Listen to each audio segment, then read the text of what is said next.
Papangalanan na raw ni Pangulong Aquino ang bagong DILG Secretary bago siya tumulak para siya sa susunod na linggo para sa APEC Summit.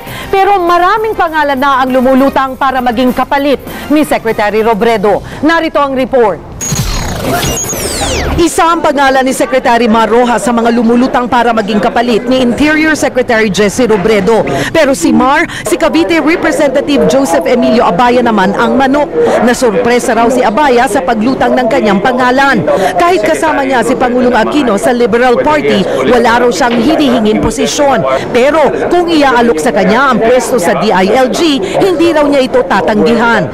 Mahirap sabing kakayanin kasi ang pamantayan si Secretary Robredo, but definitely I'll give it my best shot. Si Senador Tito Soto naniniwalang kayang-kaya ni Vice President Jejo Marbinay ang trabaho sa DILG. Pero kung dati inaawitan ng Vice Presidente ang pwesto, ngayon hindi na raw siya interesado dahil marami siyang dapat ayusin sa Housing and Urban Development Coordinating Council. Si Senador Ping Lacson naman na itinutulak ni Senate President Juan Ponce Enrile, wala raw natatanggap na alok pero hindi raw siya masusurpresa kung kapartido ang pipiliin ni Pinoy. I will understand kung sa Liberal Party maibibigay yung appointment because sabi ko nga sila yung nasa party in power. And ako naman, on my part, I've never been obsessed with anything that I don't have yet. Ang kapartido ni Pinoy at kasama rin ni Robredo sa grupong Kaya Natin Movement na si dating Isabela Governor Grace Padaca, lumulutang din ang pangalan. Kung sino man po yung magdi-decide doon, wala pa namang kumakausap sa akin.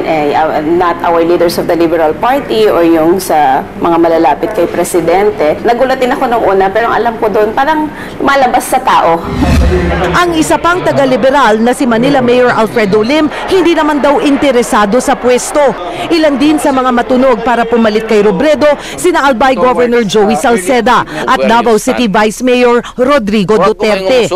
Pero ayon kay Presidential Spokesperson Edwin Lacerda, ang mga lumulutang na pangalan ay hindi nanggaling sa Pangulo.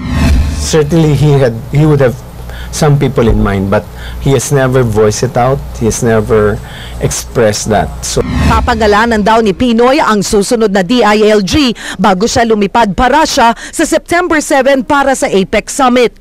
Sabi ng political analyst na si Clarita Carlos, sakto kay Lacson ang posisyon sa DILG dahil sa karanasan nito sa PNP. Magiging bentahin naman daw para kay Mar Rojas kung siya ang mapipili.